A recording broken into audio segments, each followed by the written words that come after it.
रहौँला कहाँ नेपाली हामी, नेपालै नरहे चुलिन्छ कहाँ उचाइ हाम्रो हिमालय नरहे। नेपालीले नागरिकता पाउनुपर्छ, विदेशको लागि ढोका नखोलौँ भन्ने मेरो अडान थियो, अहिले पनि छ। प्रत्येक देशभक्त नेपालीको हुनुपर्छ। यो समानुपातिक तत्काल खारिज हुनुपर्छ। यो संहिताको मानक, यसको मापदण्ड यस्तै बाँडीचुँडी खाने हो भने यो संहिता खारिज हुनुपर्छ। कसका कसका श्रीमती समानुपातिकको नाममा, कसका कसका भाइ आज प्रतिनिधि सभाका सदस्य हेरौँ, प्रधानमन्त्रीकी श्रीमतीलाई समानुपातिक बनाउने अनि भन्ने के भने होइन यो समानुपातिक भने त गरिब पिछडिएका वर्ग। आजकल एउटा गैर सरकारी संस्थाको भाषा प्रयोग गरिन्छ, मार्जिनलाइज, अलि छेउ पारिएका, उनीहरूको लागि ल्याएको। अनि प्रधानमन्त्रीकी श्रीमती चाहिँ छेउ पारिएकी हुन्।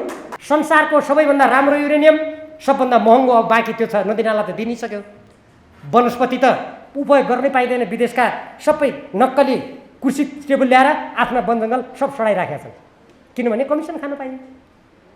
अब नदीनाला पनि सिद्ध्याउने, जनशक्तिलाई पनि सिद्ध्याउने, शासन सत्तालाई भ्रष्टाचारको आहालमा डुबाइदिने, अपराधीहरूलाई छुटाइदिने, अदालत विश्वविद्यालय संवैधानिक अङ्गमा बाँडीचुँडी खाने। भर्खर हिजो समाचार पढे, सर्वोच्च अदालतमा न्यायाधीश नियुक्ति हुन लाग्यो रे। कति 4 जना माओवादीका हुने रे, 1 जना कुन चाहिँ 2 जना काङ्ग्रेसका हुने रे, अर्को को समाज होइन। यो न्यायालय हो कि यो पार्टीको भागभण्डा गरेर बाँडीचुँडी खाने थलो हो। यो अन्तर्राष्ट्रिय विमानस्थलमा विदेशी सेनाको जहाज उत्रिँदा पनि कुन दुलोमा पसेका छन्, त्यो सरकारी निवास त दुलो जस्तो पो भयो, लुक्ने दुलो। अनि देशभक्त भनेर कुर्लेर नेपाली जनताले पत्याइदिनु पर्ने। देशको अर्थतन्त्र 23 खरबभन्दा बढ्ता सार्वजनिक ऋणमा डुब्ने, दिनदिनै सरकारमा बस्नेहरूले ऋण मात्रै लिने, अझ यस्तो ऋण लिने जो कुनै उत्पादक क्षेत्रमा योगदान नै पुर्याउँदैन। नेपालमा 17,000 मानिसहरूलाई हिंसात्मक आन्दोलनको बलिवेदीमा चढाउने त्यस्तो पार्टीका प्रधानमन्त्री हुनुहुन्छ पुष्पकमल दाहाल प्रचण्डजी। अन्तर्राष्ट्रिय विमानस्थलमा नेपाली सेनाको कोही पूर्व हुनुहुन्छ भने मनन गर्नु होला। त्यो जहाजको कुनै जाँचबुझ नगरी त्यसबाट टनका टन सामान निकालेर केही नेपाली सेनाका मान्छेहरूले त्यो सामान कता लगे कसैलाई थाहा छैन। अनि यो देश स्वतन्त्र हो कि पुष्पकमल दाहाल कतैको कठपुतली भएर काम गरिरहनु भएको छ। सर्वोच्च अदालतको आदेशलाई उल्लङ्घन गरेर मानिसको दिनदहाडै हत्या गर्ने मानिसहरूलाई उहाँहरू जेलबाट मुक्त गर्नु। अनि भन्नु के हुन्छ, हामी त सुशासन ल्याउँछौँ। हत्यारालाई जेलमुक्त गर्ने, टनका टन सुन विमानस्थलबाट बाहिर ल्याउने, प्रधानमन्त्री सभामुख प्रधान न्यायाधीश बन्ने ललिता निवास जग्गा ठुल्ठुला मान्छेले हडपेर जग्गामा दाइँ गर्ने, नेपालीहरूलाई उनीहरूसँग पैसा खाएर विदेशमा शरणार्थी बनाउने, देशघाती काम गर्ने अनि नारा दिने म सुशासन ल्याउँछु। पत्याइन्छ। मैले त अब यो 12 यो बालवाटार बसेर बैठक त्यो होला भने त हामीलाई खतरा आयो एको भनेर पो बैठक गरिरहेको छ। के खतरा आएछ? कति कमजोर, कति कमजोर।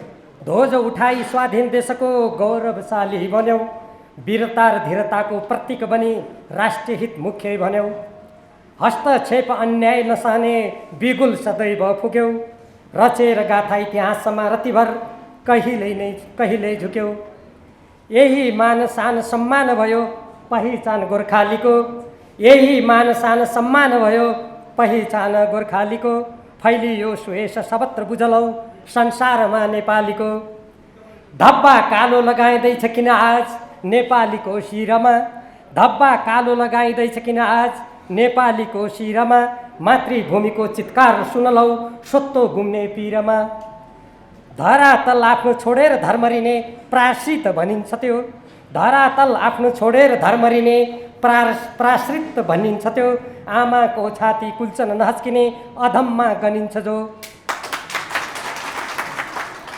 सिरा र धमनी जलस्रोत हेर देशका कब्जा अरूले गरे, सिरा र धमनी जलस्रोत हेर देशका कब्जा अरूले गरे, कब्जा त्यही गराउन निर्लज्ज पराईको चिनौको अघि सरे,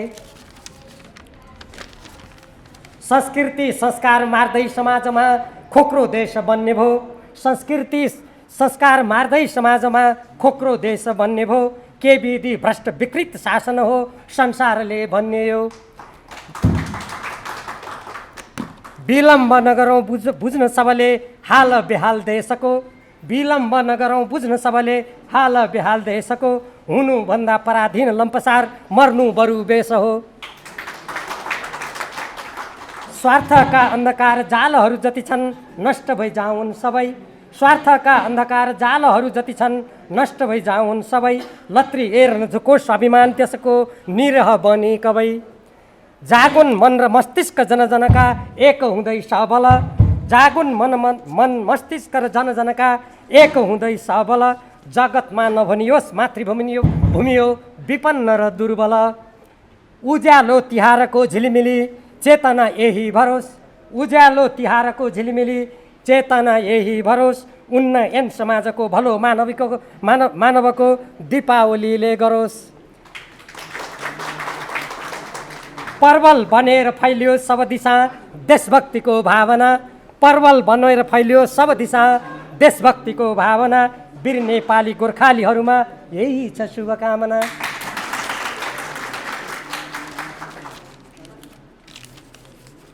यस कार्यक्रमका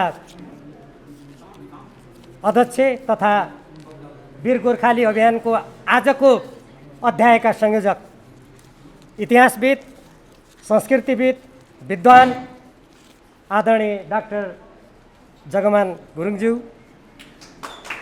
नेपालको राष्ट्रियता, नेपाली जनताको हक अधिकार, नेपालको पहिचान, आफ्नोपनको लागि निर्भीकतापूर्वक देश र दलमा आवाज उठाउने नेपाली काङ्ग्रेसका नेता तथा माननीय शङ्कर भण्डारीज्यू, कलाको क्षेत्रबाट नेपालको झन्डालाई, नेपालको हिमाललाई, नेपालको संस्कृतिलाई संसारमा परिचित गराउने नेपालकी पुत्री भन्छु म मनिषा कोइरालाज्यू र यस वीर गोर्खाली अभियान मार्फत नेपालको संस्कृति, नेपालका आफ्ना रीतिरिवाजहरूको धरोहरलाई अक्षुण्ण राख्न, यसलाई जारी राख्ने यसका युवा नेता पाण्डेजी र उपस्थित सम्पूर्ण आदरणीय दिदीबहिनी तथा दाजुभाइहरू, तपाईँहरू सबैमा म हार्दिक अभिवादन र नमस्कार गर्न चाहन्छु। हुन त आज हामी नेपालको एउटा पर्व तिहारको सम्मुख उभिएका छौँ। हामी तिहारको सन्दर्भमा एकअर्कालाई शुभकामना दिने, हाम्रो राष्ट्र, हाम्रो समाज र स्वयं हामीहरूको उज्यालो भविष्यको कामना गर्न उपस्थित भएका छौँ। यस सन्दर्भमा अरू धेरै कुराहरू कोट्याउने भन्ने सायद समय पनि पर्याप्त नहोला र सायद त्यो सन्दर्भ पनि त्यति साह्रो नमिल्ला, तर पनि कुनै पनि देशको संस्कृति, कुनै पनि देशका रीतिरिवाज, चाडपर्वहरू त्यो देशको पहिचान हुन्। त्यो देशको चिरकालसम्म अस्तित्व कायम राख्ने जनताको मन मस्तिष्कलाई हामी यो देशका बासिन्दा हौँ, हामी यो समाजमा बस्नुपर्छ भनेर सदा सर्वदा जीवन्त बनाइरहने माध्यम हो। हाम्रो शरीरबाट हाम्रो मुटु कलेजो निकालिदियो भने हामी कस्तो अवस्थामा पुगौँला। त्यस्तै हाम्रा रीतिरिवाज, हामीले मान्दै आएका, समाजमा धेरै लामो समयदेखि अभ्यास गर्दै आएका हाम्रो संस्कृति, हामी एकअर्काप्रति माया स्नेह गर्ने, एकअर्काप्रति सहयोगको भावना राख्ने हाम्रा प्रचलनहरूलाई समाप्त गरिदिने हो भने देश पनि त्यस्तै खोक्रो हुन्छ। कतिपय मान्छे भन्छन्, म संविधान निर्माणदेखि आजका मितिसम्म यस्ता कयौँ मानिसहरूका भनाइ सुनिरहेको छु, हाम्रो पहिचान चाहियो, कुनै जाति विशेषको नामबाट प्रदेशको नाम हुनु पर्यो, कुनै ठाउँको नाम हुनु पर्यो भन्ने कुरा हामी सुन्छौँ। तर म यहीँबाट भन्न चाहन्छु, देशको पहिचान मेटिने, पहिचान मेटिएको देशभित्र कुनै जाति समुदायको पहिचान भेटिने कुरा असम्भव, त्यो सम्भव छैन। यदि हामी चाहे तराईमा बसौँ, चाहे हिमालमा, चाहे पूर्वमा बसौँ, चाहे पश्चिममा, चाहे हामी गुरुङ हौँ या रावल हौँ, या हामी कोही पाण्डे हौँ या कोही नेवार हौँ, या हामी कोही राजवंशी हौँ, कोही लिम्बू हौँ, कोही तामाङ हौँ, हामी जेसुकै जाति समुदाय हौँ, तर हामी पहिले त नेपाली हौँ नि। यदि यो देश बलियो भयो, हाम्रो अर्थतन्त्र बलियो भयो, हाम्रो राष्ट्रिय सुरक्षा सुदृढ भयो, हामी राजनीतिक नेताहरू कसैको अगाडि नझुकेर मेरो देश नेपाल हो, म यो देशको हितमा उभिन्छु भनेर हामीले गौरव गऱ्यौँ, हामीले शासन सञ्चालन तदनुकूल गऱ्यौँ, हामीले हाम्रो देशलाई तदनुकूल अगाडि बढायौँ भने विश्वका सामु तब मात्रै हामी नेपाली भनेर शिर ठाडो गरेर हिँड्न सक्छौँ। देश कमजोर हुने, देशको अर्थतन्त्र 23 खर्बभन्दा बढ्ता सार्वजनिक ऋणमा डुब्ने, दिनदिनै सरकारमा बस्नेहरूले ऋण मात्रै लिने, अझ यस्तो ऋण लिने जो कुनै उत्पादक क्षेत्रमा योगदान नै पुर्याउँदैन। अनि देशको जनशक्ति, युवा शक्ति जसका पाखुराहरूले देश बनाउँछन्, यो देशको रक्षा गर्छन्, यो देशको सीमा सुरक्षा गर्छन्, ती सम्पूर्ण युवाहरूलाई हजारौंको संख्यामा विदेश जानुको लागि राज्य नै लाग्ने, कहिले यो देशसँग सम्झौता गर्ने, कहिले त्यो देशसँग सम्झौता गर्ने र सम्पूर्ण युवाहरूलाई नेपालबाट पलायन गरिदिने।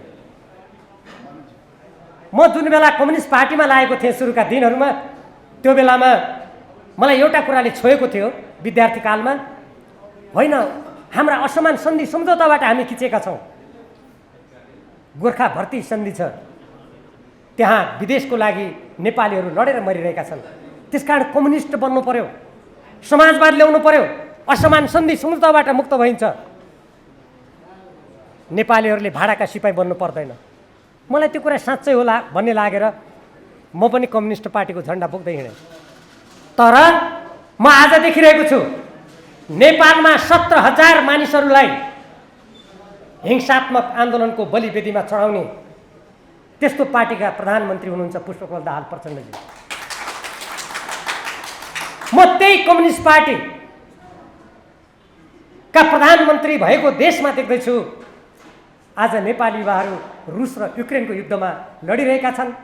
आजका मितिसम्म 400 भन्दा बढी नेपाली युवाहरू रुसको सेनामा भर्ती भइसकेका छन्।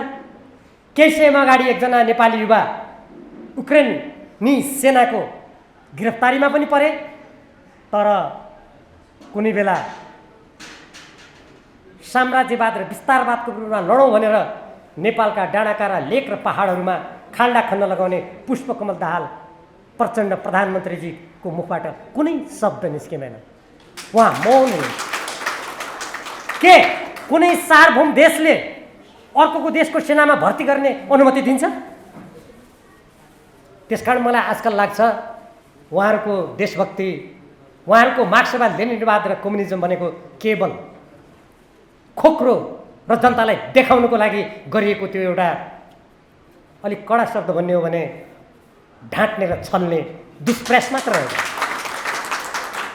केही दिन अगाडि भारतीय प्रधानमन्त्री नरेन्द्र मोदीजी हाम्रो नेपालको सुदूरपश्चिम प्रदेशको दार्चुला जिल्लाको कालापानीमा आउनुभयो।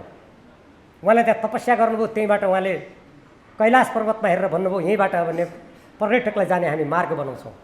नेपालको संसदमा हुन्छ भनेर आवाज उठाएर लिम्पियाधुरा लिपुले कालापानी नेपालको भूभाग हो भनेर नेपालको नक्सा निकाल्नको लागि त्यति बेला सहमति जनाउने राजनीतिक दलका ठुला भन्ने नेताहरूलाई म प्रधानमन्त्रीलाई 1 नम्बरमा, त्यसपछि क्रमसङ्ख्या सबैलाई प्रश्न सोध्न चाहन्छु।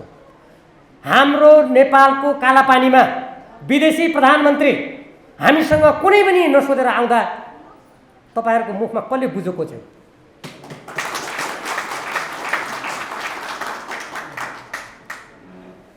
तपाईँहरूको निहित सत्ता स्वार्थको ढङ्गले तपाईँहरूलाई बोल्न दिएन कि?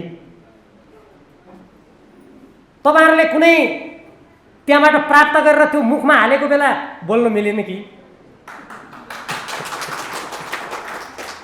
या तपाईँहरू अब शासन भनेको आफूले चलाउने होइन, कसैको इसारामा चल्नुपर्छ भन्ने राष्ट्रघाती सोचबाट निर्देशित हुनुहुन्छ? म सोध्न चाहन्छु। हामी कल्पना गरौँ के कुनै सार्वभौम मुलुकमा अर्काको देशको प्रधानमन्त्री त्यो देशको भूभागमा नसोधिकन आउने कुरा सम्भव छ? हामीले देखेका छौँ 1 इन्च जमिनको लागि ठुला ठुला देशहरूको बिचमा लडाइँ भएका छन्। आफ्नो अस्तित्वको लागि कत्रा कत्रा लडाइँहरू भएका छन्, हामीले देखेका छौँ। स्वयं बडा महाराज पृथ्वीनारायण शाह सरकारले औँलो ठडाएको उहाँको शालिगमा हामी देख्छौँ, उहाँका तस्बिरहरूमा हामी देख्छौँ। अङ्ग्रेजहरूले संसारलाई कब्जा गर्न लागेको बेलामा नेपालीहरूलाई एकताको सूत्रमा बाँधेर एउटा स्वाधीन सार्वभौम नेपालका नागरिक भएर बाँच्न पाउने हामीलाई उहाँले आधार दिनुभयो। म फेरि पनि पुष्पकमल दाहाल प्रचण्डजीलाई सोध्न चाहन्छु, त्यस्तो राष्ट्रिय एकताको प्रतीक नेपाललाई एकीकरण गरेर साम्राज्यवादको पन्जा र चङ्गुलबाट बचाउने आधार निर्माण गर्ने पृथ्वीनारायण शाहको शालिग पोखरामा तपाईँले सारेर अन्त किन लानुभयो? कसको इसारामा लानुभयो? मैले हुन त हाम्रा डाक्टर जगमान गुरुङजीको अगाडि इतिहास र संस्कृतिको धेरै चर्चा गर्न मैले पर्दैन। उहाँ जति ठाउँमा अन्तर्वार्ता दिनुहुन्छ, जे कुरा लेख्नुहुन्छ, म खोजी खोजी पढ्ने गर्छु। उहाँले इतिहासलाई त्यसरी प्रस्तुत गर्नुहुन्छ।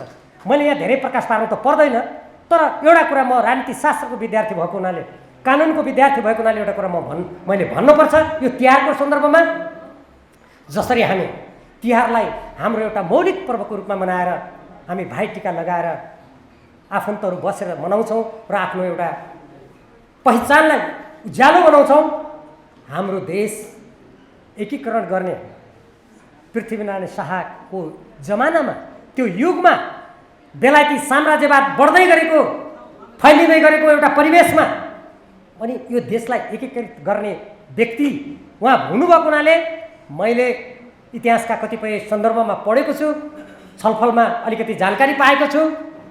त्यो बेला नेपाललाई स्वतन्त्र स्वाधीन बनाएर अङ्ग्रेजलाई नटेरेको हुनाले त्यति बेलाका अङ्ग्रेज लेखकहरू, इतिहासकारहरूले पृथ्वीनारायण शाहलाई बदनाम गर्ने र अहिले पनि पृथ्वीनारायण शाह जन्मेको र त्यो भूभाग छ, नेपालको देशभक्ति र नेपाललाई बचाउने त त्यही इलाकामा बढी बस्छन् भनेर तिनीहरूलाई घृणा गर्ने इतिहास उनीहरू अहिलेसम्म पनि लेख्दैछन्, कलम चलाउँदैछन्, त्यति बदला लिनु खोज्दैछन्।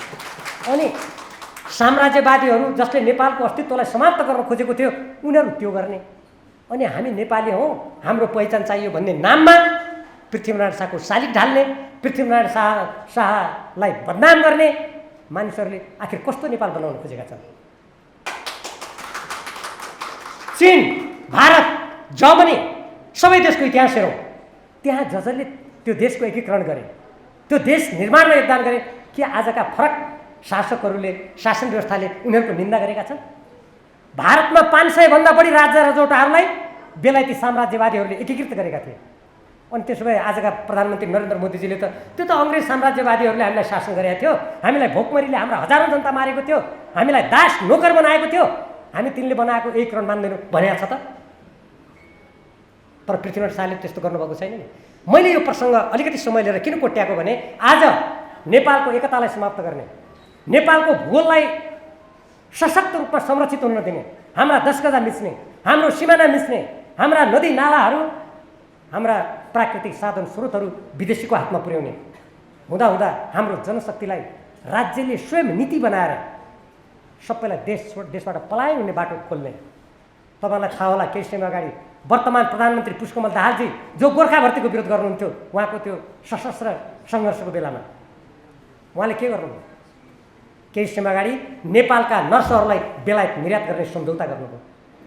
गोर्खालीहरू त त्यति बेला पढे लेखेका थिएनन्, बलिया बाङ्गा थिए, उनीहरूसँग सिप पनि कम थियो, लड्न गए। अहिले त करोडौँ लगानी गरेर अभिभावकहरूले तयार गरेका चिकित्सकहरू, नर्सहरूलाई बेलायतमा निर्यात गर्ने कुरा गोर्खा भर्ती सन्धिभन्दा 10औं गुणा राष्ट्रघाती छ, नेपालको विरुद्धमा छ। अहिले हामीले भर्खरै पश्चिम रुकुम र जाजरकोटमा भूकम्पको विभीषिका देख्यौँ, हामीलाई धेरै दुःख लाग्यो। हामी त्यहाँका मृतकहरूलाई अघि नै श्रद्धाञ्जली दिने काम भइसक्यो, घाइतेहरूको हामीले शीघ्र स्वास्थ्य लाभको कामना गरेका छौँ, फेरि पनि हामी गरौँ। त्यो ठाउँमा हामी अहिले गयौँ भने त्यहाँका स्वास्थ्य चौकीहरूमा हामी नर्स पाउँदैनौँ। अनि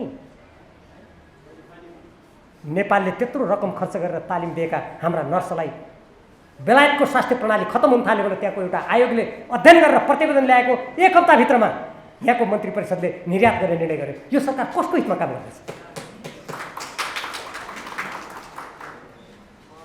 अहिले भर्खर शिक्षा विधेयक आयो, म अलिकति 5-7 मिनट मैले भन्नै पर्ने थियो तपाईँहरूलाई, यो तिहारको मौका छोपेर। भर्खरै शिक्षा विधेयक आयो, तपाईँहरू कतिले पढ्नु भएको छ शिक्षा विधेयक? मेरो तपाईँहरूलाई विनम्र आग्रह छ, पढ्नुहोस्। मैले त्यसका दफा दफा केलाएर पढेँ। मैले अनलाइन खबरमा एउटा लेख पनि लेखेको छु। त्यो सबै कुराको यहाँ चर्चा गर्न त सम्भव छैन, तर त्यसका 2-3 कुराहरू म भन्छु, युवाहरूले बुझ्नुहोस्। त्यसको एउटा दफामा के लेखेको छ भने अबदेखि विज्ञान र अङ्कगणित नेपाली भाषामा पढाउन पाइने छैन। अब नेपाली अङ्कगणितको अक्षर के हुन्छ? सिद्ध्याउनु खोजेको होइन। अर्को दफामा लेखेको छ विशेष शिक्षा, त्यस्तो विशिष्ट शिक्षा दिनु पर्यो भने विदेशी राजदूतावासले माग गर्यो भने उसले यहाँ शिक्षालय खोल्नेछ भनेपछि अब विशेष शिक्षा र कथित विशिष्ट शिक्षा नेपालका शिक्षा संस्थाले पढाउन सक्दैन भन्ने कानुनमा लेख्ने यो नेपालको सरकार हो कि यो कुनै अर्को देशको दलाल हो? मैले प्रश्न गर्न चाहन्छु।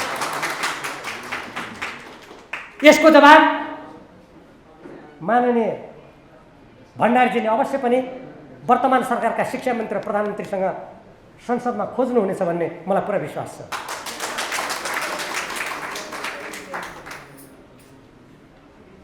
ठुला ठुला देशहरू अमेरिका, चीन, जापान, भारत जस्ता देशहरू आफ्ना चाड पर्व, संस्कृति, साहित्य, कला त्यसलाई के भन्छन्? हाम्रो राष्ट्रको यो नरम शक्ति हो। उनीहरू अङ्ग्रेजी शब्द प्रयोग गर्ने हो भने सफ्ट पावर भन्छन्।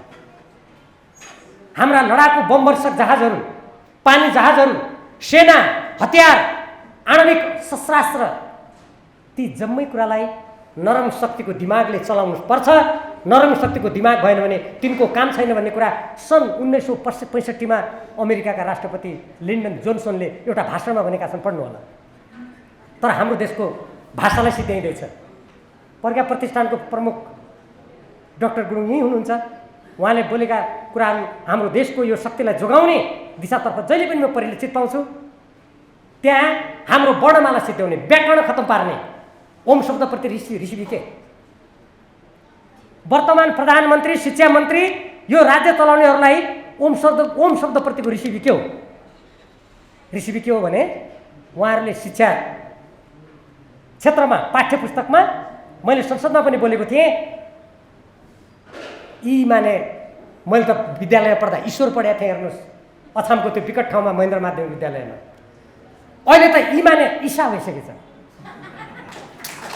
मैले शिक्षा मन्त्रीलाई त्यहीबाट सोधेको थिएँ, उहाँको मुखमा हेरेर सोधेको थिएँ, तपाईँको यो धर्मनिरपेक्ष भनेको नेपालको सम्पूर्ण यो जुन हामीले नेपालको संविधानमा सनातन धर्मको रक्षा गरिनेछ भनेर हामीले जुन लेख्यौँ, यदि तपाईँले त्यो पनि मान्नुहुन्न भने तपाईँको धर्मनिरपेक्षले धर्मको नामै नलिने हो भने इमान्दार भन्नु पर्थ्यो, ईशा कहाँबाट भन्नुभयो? जवाब दिनुहोस् भन्दा उहाँ टाउको निहुराएर बस्छन्। उहाँले टाउको निहुराउनु भयो, त्यसको जवाब उहाँले कहिले पनि दिनु भएन। तर जनतालाई सार्वभौम मान्ने, म नेपालको मन्त्री हुँ, नेपाली जनताको राजस्वबाट कर खाएर मैले भत्ता खाएको छु भन्ने ती मन्त्री कोही छन् भने उनले यसको जवाब नेपाली जनतालाई दिनैपर्छ।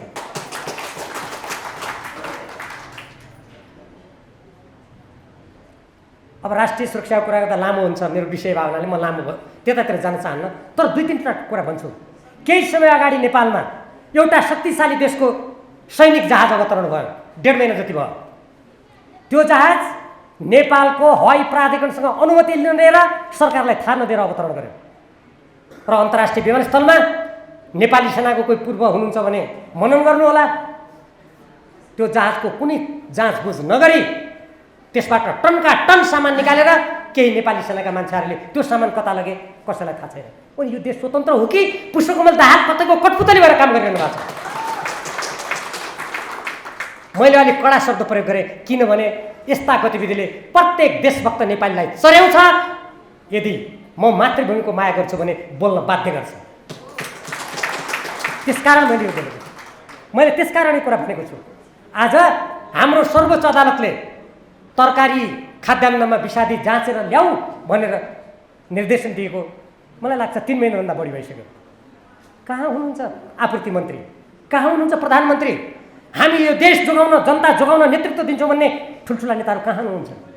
किन सर्वोच्च अदालतको त्यो आदेश पालना नगरेको? तर उहाँहरू त के गर्नुहुन्छ? सर्वोच्च अदालतको आदेशलाई उल्लङ्घन गरेर मानिसको दिनदाडै हत्या गर्ने मानिसहरूलाई उहाँहरू जेलबाट मुक्त गर्नुहुन्छ। अनि भन्नु के हुन्छ, हामी त सुशासन ल्याउँछौँ।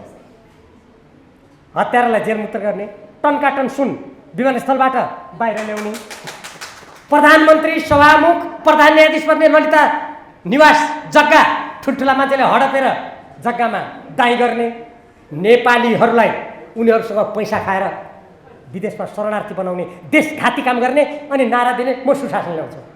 पत्याइन्छ? हुन त हेर्नुहोस्, म पनि पञ्चायतको विरुद्ध लडेर आएको मान्छे हो, राजकाज मुद्दा पनि खेपेको मान्छे हो। तर मैले पञ्चायतको विरोध गरिरहँदा, बहुदल ल्याइरहँदा मैले यस्ता कुकृत्य गर्नुको लागि मेरो आवाज दिएको होइन। त्यो बेला ती नेताहरूले भनेका थिए हामी यो कुरालाई बदल्छौँ। कसैले आजकल भन्छन् यो वंशानुगत शासन भयो नेपालमा, त्यसकारण हामीले नयाँ जनताका छोराछोरीलाई ल्याउन खोज्यौँ। वर्तमान प्रधानमन्त्रीका कति वंश छन् सत्तामा, हिसाब दिनुहोस्। खोजौँ त कसका श्रीमती समानुपातिको नाममा कसका भाइ आज प्रतिनिधि सभाका सदस्य हेरौँ। प्रधानमन्त्रीकी श्रीमतीलाई समानुपातिक बनाउने अनि भन्ने के भने होइन यो समानुपातिक भने त गरिब पिछडिएका वर्ग। आजकल एउटा गैर सरकारी संस्थाको भाषा प्रयोग गरिन्छ, मार्जिनलाइज, अलि छेउ पारिएका, उनीहरूको लागि ल्याएको। अनि प्रधानमन्त्रीकी श्रीमती चाहिँ छेउ पारिएकी हुन्। एकजना इसाई धर्मको प्रचारक छन्, उनी एउटा पार्टीको अध्यक्ष छन्।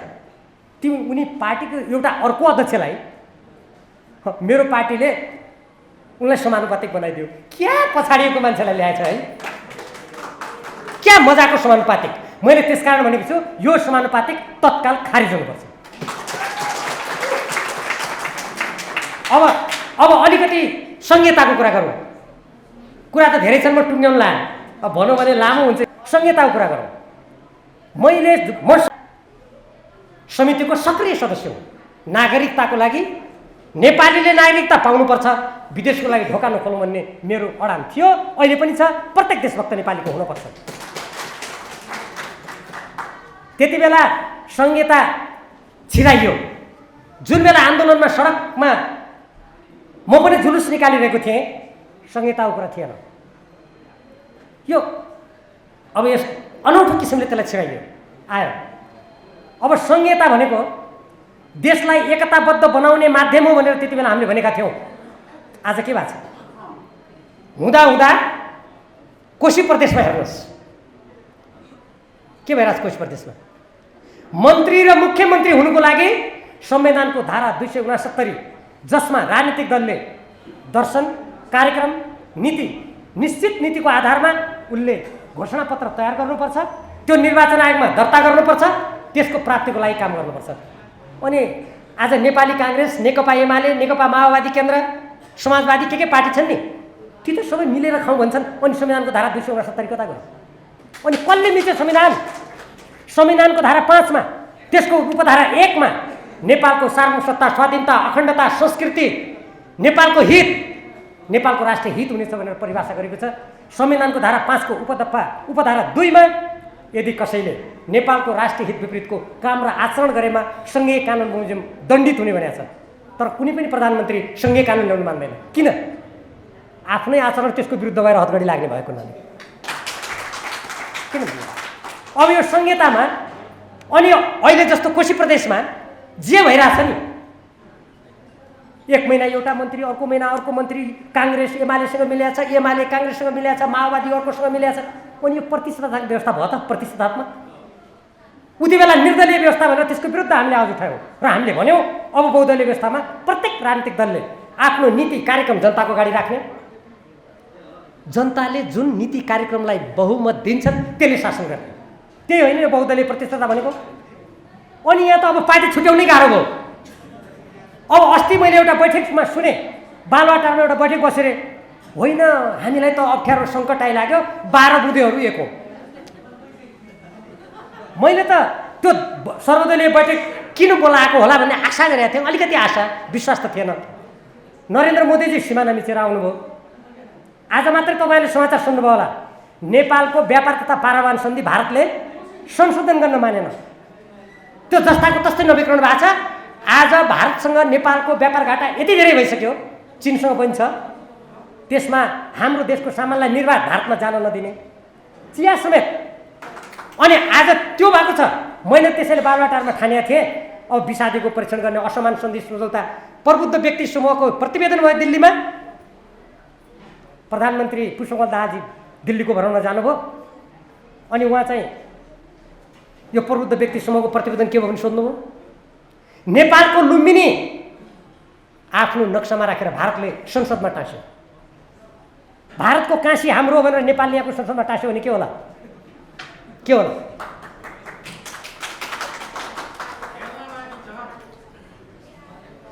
अनि प्रधानमन्त्रीले गएर कुरा गर्नुभयो त्यहाँ किन टाँसेको भनेर।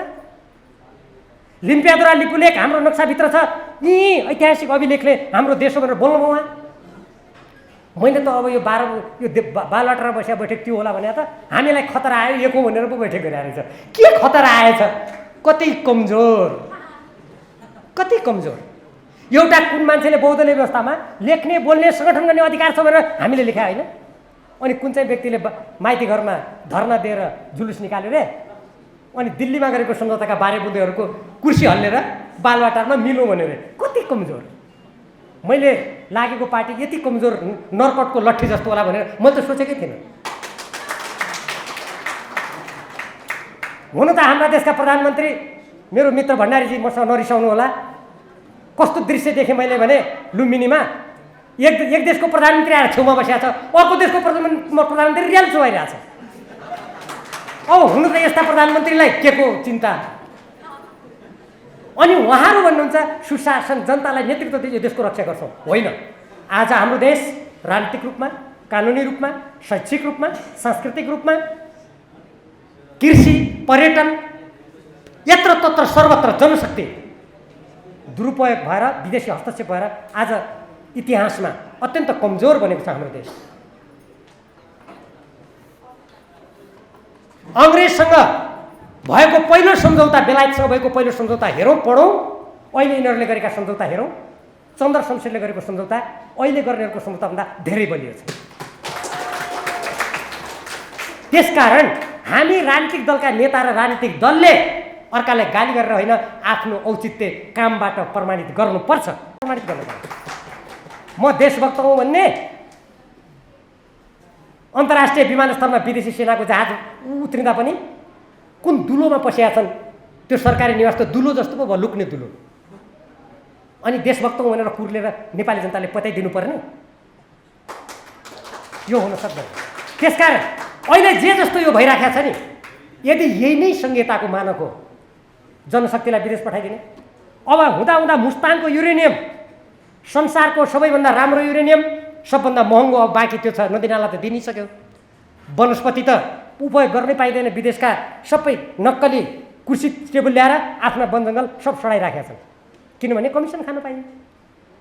अब नदीनाला पनि सिद्ध्याउने, जनशक्तिलाई पनि सिद्ध्याउने, शासन सत्तालाई भ्रष्टाचारको आहालमा डुबाइदिने, अपराधीहरूलाई छुटाइदिने, अदालत, विश्वविद्यालय, संवैधानिक अङ्गमा बाँडी चुडी खाने।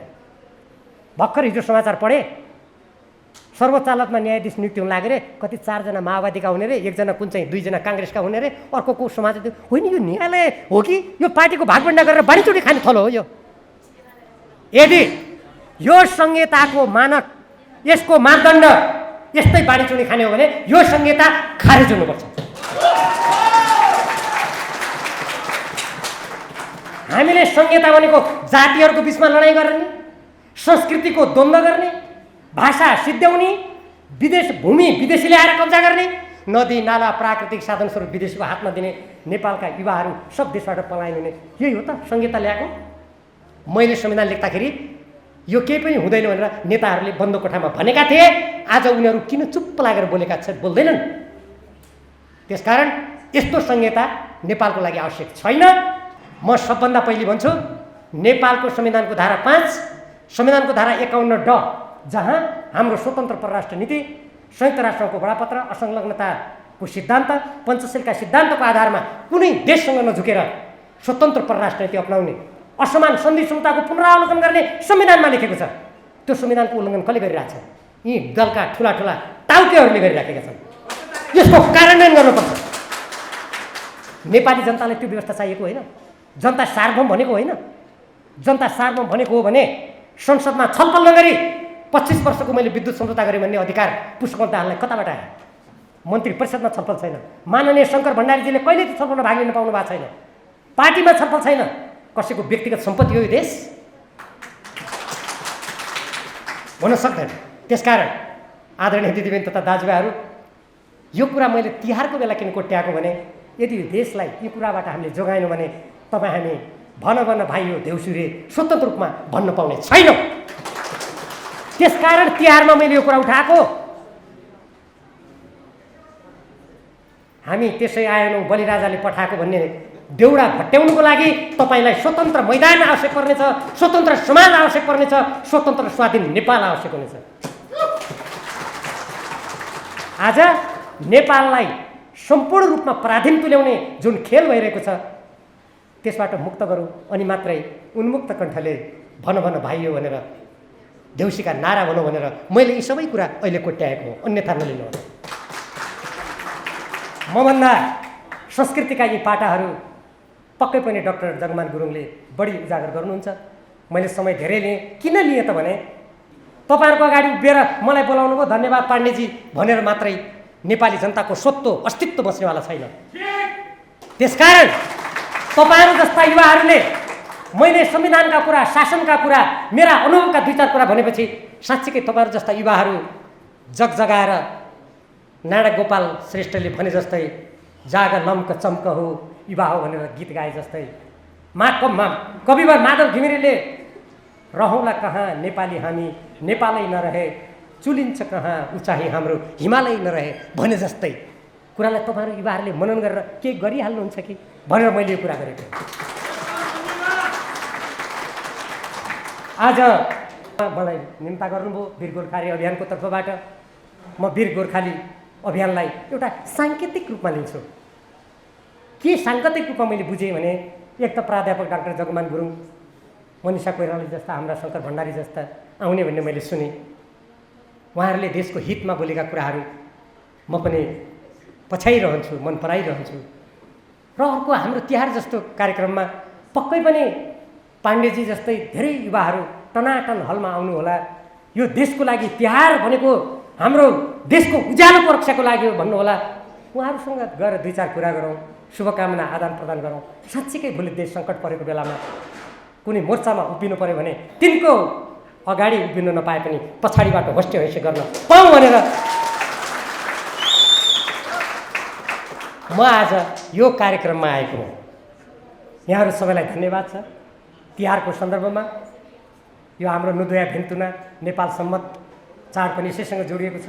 लक्ष्मी पूजा छ, छठ आउँदैछ। यी सम्पूर्ण चाडपर्वहरूले हाम्रो देशभक्ति, हाम्रो आफ्नो पहिचान, हाम्रो अस्तित्व, हाम्रो स्वाधीनतालाई बलियो बनाउन हाम्रो मन मस्तिष्कलाई घचघच्याओस्। हाम्रो एकता, हाम्रो राष्ट्रिय एकता, जुनसुकै जाति धर्म समुदाय हामी एक भएर नेपाली हौँ। नेपालको पहिचान बलियो भयो भने मात्रै मेरो जात, मेरो समुदायको पहिचान बलियो हुन सक्छ भन्ने मनन चिन्तन गर्ने त्यो उज्यालो हाम्रो दिमागले ग्रहण गरोस्, हाम्रो मनले ग्रहण गरोस् भन्ने शुभकामना दिँदै मलाई आमन्त्रण गर्नुभएकोमा वीर गोर्खाली अभियानका नेता, प्रणेता, समर्थक, शुभेच्छुक सबैलाई हार्दिक धन्यवाद दिँदै यहाँबाट बिदा हुन चाहन्छु। धन्यवाद, नमस्कार।